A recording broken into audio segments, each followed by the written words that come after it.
Bonjour et bienvenue sur Humain Moderne. macOS Ventura est maintenant disponible pour les Mac de 2017 ou 2018 et plus récents selon le cas. Et comme on y est habitué depuis quelques temps, les nouvelles fonctionnalités de macOS sont les mêmes que celles introduites sur iOS et iPadOS cette année-là. Alors de quoi parler dans une vidéo qui traite des nouveautés de macOS alors que toutes ces nouveautés à l'exception d'une seule se retrouvent sur les autres plateformes? Eh bien c'est une belle occasion de parler plus en détail de certaines fonctionnalités que je n'aurais que survolées lors de précédentes vidéos et de vous présenter des fonctionnalités dont je n'aurais pas encore parlé. Avant de mettre à jour votre Mac, n'oubliez pas d'en faire une sauvegarde. Vous pouvez utiliser Time Machine qui est une bonne option déjà incluse dans macOS, ou vous pouvez jeter un coup d'œil du côté de l'excellent Carbon Copy Cloner. Je vous mets des liens vers toutes ces solutions ainsi que vers le disque de sauvegarde que j'utilise dans la description. Si vous n'êtes pas encore abonné et que ce genre de contenu vous intéresse, vous pouvez facilement le faire en cliquant sur le bouton qui se trouve sous la vidéo. Voici donc ce que vous pouvez maintenant faire avec votre Mac, mais aussi votre iPhone et votre iPad. C'est parti! L'application Mail dispose maintenant d'une recherche plus performante qui peut même trouver des liens reçus ou des pièces jointes. Et elle va même tenter de trouver votre résultat même si vous faites une faute de frappe. On peut voir ici, j'ai cherché Amazon et j'ai même trouvé les résultats pour Amazon. On peut demander à Mail de nous rappeler un message plus tard si on doit y répondre mais qu'on n'a pas le temps de le faire tout de suite. Pour ce faire, on met la souris par-dessus le message, on glisse vers la droite et on clique sur Rappeler plus tard. Ici, on peut choisir dans une heure, me rappeler ce soir, demain, ou on peut choisir manuellement la date et l'heure à laquelle on veut programmer le rappel. On peut même programmer un envoi pour plus tard. Donc ici, dans mon message, si je clique sur la petite flèche à côté du bouton Envoyer, je peux l'envoyer maintenant, ce soir à 21h, demain à 8h. Je peux choisir la date et l'heure spécifique à laquelle je veux l'envoyer.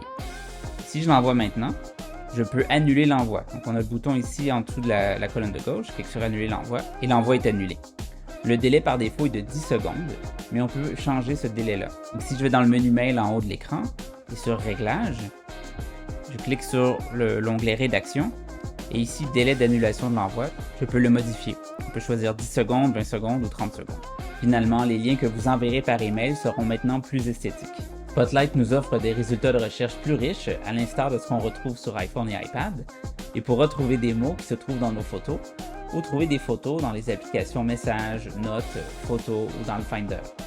On pourra aussi trouver certaines images qui proviennent d'Internet, mais mon expérience a été plutôt mitigée de ce côté. Donc, je trouve par exemple des images de chiens ou de cheval, mais j'ai rien si je cherche labrador ou voiture. Spotlight sait également trouver des résultats sur des commerces ou des équipes sportives. Donc ici par exemple j'ai des informations du Décathlon, ou si je cherche Paris Saint-Germain, je vais avoir les résultats des derniers matchs, le classement et le calendrier, ainsi que les membres de l'équipe. Même chose si je cherche les Canadiens de Montréal, j'ai même ici les temps forts des derniers matchs. Et on peut maintenant démarrer un minuteur ou programmer une alarme directement de Spotlight. Et oui, car les applications horloge et météo sont maintenant disponibles sur Mac avec les mêmes fonctionnalités qu'on retrouve sur iPhone et iPad. Dans l'application horloge, on peut voir les différentes horloges mondiales qu'on aura programmées soi-même, nos alarmes, le chronomètre, on peut voir en numérique ou en analogique, et le minuteur, mais qu'un seul. Allez savoir pourquoi, on peut avoir plusieurs minuteurs sur un HomePod ou une Apple Watch, mais toujours qu'un seul sur iPhone, iPad et Mac. L'application météo nous donne accès à toutes sortes d'informations avec une vue plus détaillée lorsqu'on clique sur les différents modules. Et l'application peut nous envoyer des notifications pour nous prévenir de phénomènes météorologiques violents ou de prochaines précipitations de pluie ou de neige. Et voilà la fonctionnalité unique au Mac, c'est la possibilité d'utiliser son iPhone XR ou plus récent tournant sous iOS 16 comme une webcam. Pourquoi? Parce que la caméra sur nos iPhones est bien meilleure que la webcam qui est intégrée à nos Mac. Mais ça apporte aussi quelques fonctionnalités qui sont assez chouettes et ça fonctionne avec toutes les applications de visioconférence et pas qu'avec FaceTime. Sachez que pour utiliser cette fonctionnalité, il est préférable d'avoir au minimum un trépied pour bien positionner son téléphone, mais pour ceux qui ont un iPhone 12 ou plus récent, vous pouvez utiliser cet accessoire de Belkin dont je suis agréablement surpris. Donc c'est vraiment très compact. La construction est de bonne qualité et j'ai découvert en le recevant qu'il pouvait aussi servir de pied pour garder l'iPhone debout en mode paysage.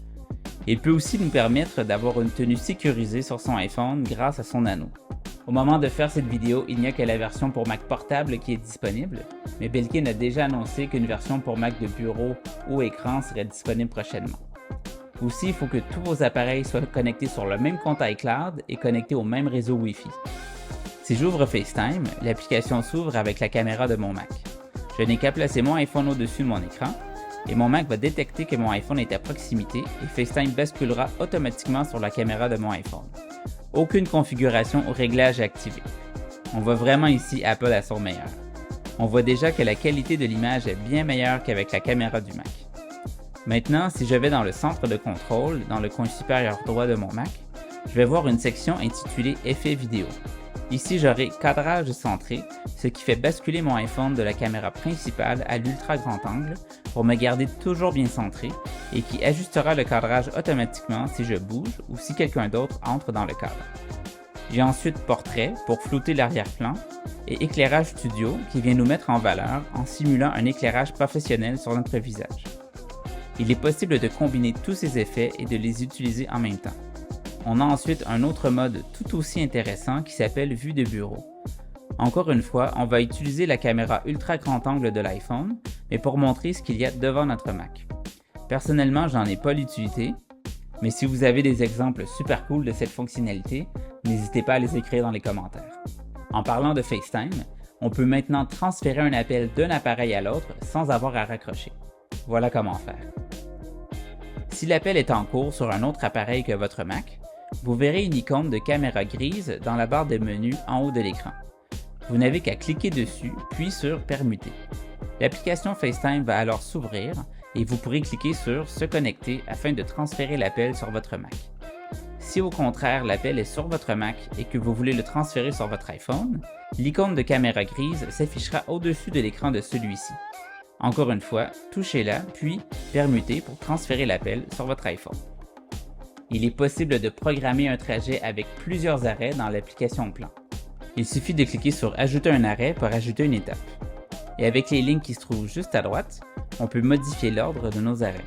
Pour envoyer ce trajet à notre iPhone, il suffit de cliquer sur le menu Fichier en haut de l'écran, ensuite Envoyer à l'appareil et Envoyer à iPhone.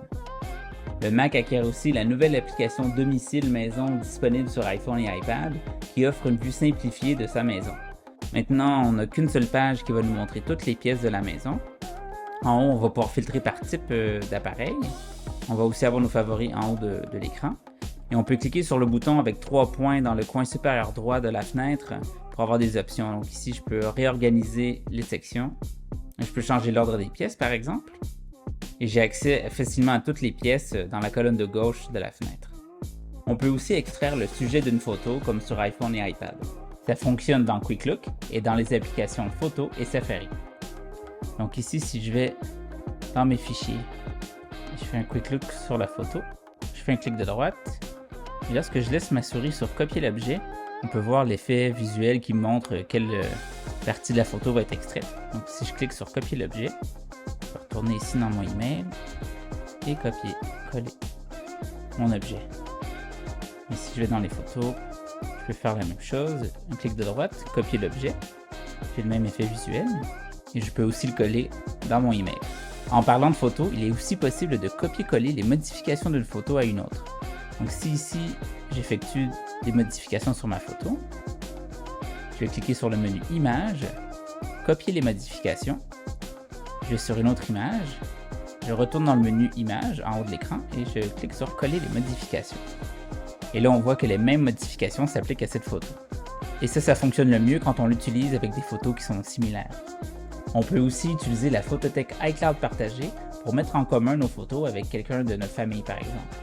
On va plutôt utiliser cette fonctionnalité si on veut partager nos photos sur le long terme, alors qu'un album de photos partagées, lui, est plus pensé pour partager les photos d'un seul événement avec d'autres personnes. Donc pour activer la photothèque iCloud partagée, je vais dans le menu Photos en haut de l'écran et je vais ensuite sur Réglages et je vais choisir l'onglet Photothèque partagée. On clique sur Démarrer, puis Ajouter des participants, Ajouter, et puis sur Continuer. Ça nous demande si on veut transférer nos photos maintenant ou si on veut les transférer plus tard. Donc ici, on peut choisir de transférer toutes nos photos et nos vidéos, choisir par personne ou par date, ou de choisir manuellement. Dans mon cas, je vais cliquer sur Transférer les photos plus tard et je vais inviter la personne avec iMessage. On pourra ensuite envoyer manuellement les photos et les vidéos dans la photothèque iCloud partagée qui reste distincte de notre photothèque personnelle. Et dans l'application caméra de notre iPhone et de notre iPad, on aura une option pour partager les photos automatiquement lors de la prise de photo. Dans Messages, on peut annuler l'envoi d'un message jusqu'à 2 minutes après l'envoi et le modifier pendant les 15 premières minutes. Il suffit de faire un clic de droite dessus et de cliquer sur Modifier pour pouvoir modifier son message. Ou sinon, annuler l'envoi pour que le message disparaisse. Ça fonctionne seulement si notre destinataire a fait la mise à jour de ses appareils. Sinon, voilà de quoi ça aura l'air. On peut aussi marquer une conversation comme étant non lue en glissant vers la droite dessus comme on le ferait dans Mail. Ça nous permet de ne pas oublier de répondre à ce message si on le lit mais qu'on ne peut pas y répondre tout de suite. Une des nouvelles fonctionnalités de Safari l'année dernière était les groupes d'onglets. Ça permettait à ceux d'entre nous qui avaient beaucoup trop d'onglets ouverts de mieux organiser sa navigation. Cette année, on peut partager un groupe d'onglets avec une autre personne pour travailler en temps réel sur des pages web avec cette personne-là. C'est absolument pertinent à ceux qui veulent organiser un événement, des vacances ou travailler sur un projet qui nécessite de faire des recherches Internet. Pour partager un groupe d'onglets, allez dans Safari et cliquez sur le bouton pour faire afficher la barre latérale qui se trouve en haut à gauche de la fenêtre. Ici, on va voir nos groupes d'onglets et j'en ai un ici pour nos prochaines vacances. Donc j'ai 3 onglets ici pour des activités, des hôtels, des randonnées. Donc ce que je vais faire, je vais cliquer sur le bouton avec les 3 petits points qui se trouvent à droite du nom du groupe d'onglets. Je vais partager le groupe d'onglets. Et donc là, c'est comme n'importe quel partage, on peut choisir la personne à qui on veut l'envoyer et ça va envoyer un lien par iMessage. Et lorsque la personne va ouvrir ce lien de son côté, elle aura accès au groupe d'onglets sur son appareil. Et c'est synchronisé en temps réel via iCloud. Donc si quelqu'un ouvre une page ou ferme un onglet, ça va se refléter sur les appareils de tout le monde. Encore une fois, pour que ça fonctionne, il faut que tout le monde ait mis à jour ses appareils. Il est maintenant possible de copier du texte à partir d'une vidéo dans les applications QuickTime, Safari et Photos ou avec QuickLook. Donc si j'ouvre ici une vidéo avec QuickLook, je vais sélectionner ma vidéo et appuyer sur la barre d'espacement. Ici j'ai du texte. Si je mets la vidéo en pause, je peux directement sélectionner le texte. Encore là, je peux le coller. Je peux aller faire la même chose dans Safari. Donc si j'ouvre ici une vidéo sur YouTube, je mets en pause. On va voir ici dans le coin inférieur droit de l'écran le bouton qui m'indique qu'il y a du texte qui a été découvert. Si je passe ma souris par-dessus du texte, encore là je peux le copier et le coller. L'application Rappel reçoit plusieurs améliorations. On peut maintenant épingler une liste pour l'afficher dans la section supérieure de l'application. Pour ce faire, il suffit d'effectuer un clic de droite dessus et de choisir Épingler la liste. La liste aujourd'hui est maintenant divisée en sections matin, après-midi et soir afin de présenter plus clairement vos tâches de la journée. Et je peux créer des tâches directement de ces sections. Si vous prévoyez utiliser plusieurs fois la même liste, comme par exemple une liste de quoi emporter en camping, vous pouvez l'enregistrer comme modèle afin de la réutiliser rapidement à l'avenir. Pour l'enregistrer comme modèle, sélectionnez la liste, puis cliquez sur Fichier dans la barre de menu en haut de l'écran. Ensuite, cliquez sur Enregistrer comme modèle. Vous pourrez ici nommer le modèle. Si vous aviez déjà coché des éléments de la liste, vous aurez l'option de les inclure au modèle afin qu'ils soient à nouveau visibles et marqués comme non terminés quand vous créerez une nouvelle liste à partir de ce modèle. À l'avenir, quand vous créerez une nouvelle liste, vous aurez la possibilité d'en créer une vierge ou de choisir l'un de vos modèles. Vous pourrez aussi visualiser vos modèles en cliquant sur Fichier, puis Afficher les modèles. Il vous sera ici possible de modifier vos modèles ou de les partager à d'autres personnes. Ce n'est pas ici une nouvelle fonctionnalité, mais l'application Préférences système a été renommée Réglages système et ressemble à s'y méprendre à l'application Réglages de l'iPad. Personnellement, j'aime bien qu'Apple apporte plus d'uniformité entre les différents systèmes. Ça permettra, je crois, pour une personne qui possédait un iPad et qui s'achète un Mac pour la première fois, de plus facilement s'y retrouver par exemple. Si vous êtes un utilisateur Mac de longue date et que vous avez du mal à vous y retrouver, n'oubliez pas qu'il est possible de chercher un réglage spécifique tout en haut de la colonne de gauche. Je vous conseille ici de vérifier si un nouveau réglage est activé. Dans Général, puis Mise à jour logiciel, cliquez sur le i qui se trouve à côté de Mise à jour automatique. Dans la fenêtre qui s'affiche, assurez-vous que Installer les améliorations à la sécurité et les fichiers système est coché. Le Mac gagne comme l'iPad la fonctionnalité de Stage Manager. Cette fonctionnalité s'active ici via le centre de contrôle. Une fois activé, le comportement de Stage Manager est semblable à celui de l'iPad. c'est-à-dire que chaque application ouverte créera son propre espace de travail au lieu de s'afficher au-dessus de l'application déjà ouverte. Les applications précédemment ouvertes iront dans la section des applications récentes à gauche de l'écran. Notez que si votre dock est positionné à gauche de l'écran, la section des applications récentes s'affichera à droite. On peut aussi ajouter des applications supplémentaires à l'espace de travail en les glissant à partir de la section des applications récentes. Mais les similitudes avec Stage Manager sur iPad s'arrêtent ici. Car sur Mac, il restera possible de positionner et redimensionner les fenêtres exactement comme on le veut. Les applications mises en plein écran iront dans leur propre espace qui ne sera pas soumis aux règles de Stage Manager. On pourra aussi toujours utiliser Exposé, qui ne nous montrera pas que les fenêtres de l'espace de travail actuel, mais toutes les applications ouvertes qui ne sont pas en mode plein écran.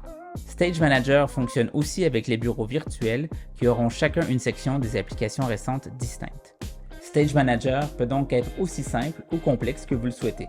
À vous maintenant de l'essayer et de voir si ça vous convient. Si vous avez apprécié cette vidéo, n'oubliez pas de cliquer sur le pouce et le bouton s'abonner. Et laissez-moi savoir dans les commentaires ce que vous pensez de macOS Ventura. C'est tout pour aujourd'hui et je vous dis à très bientôt.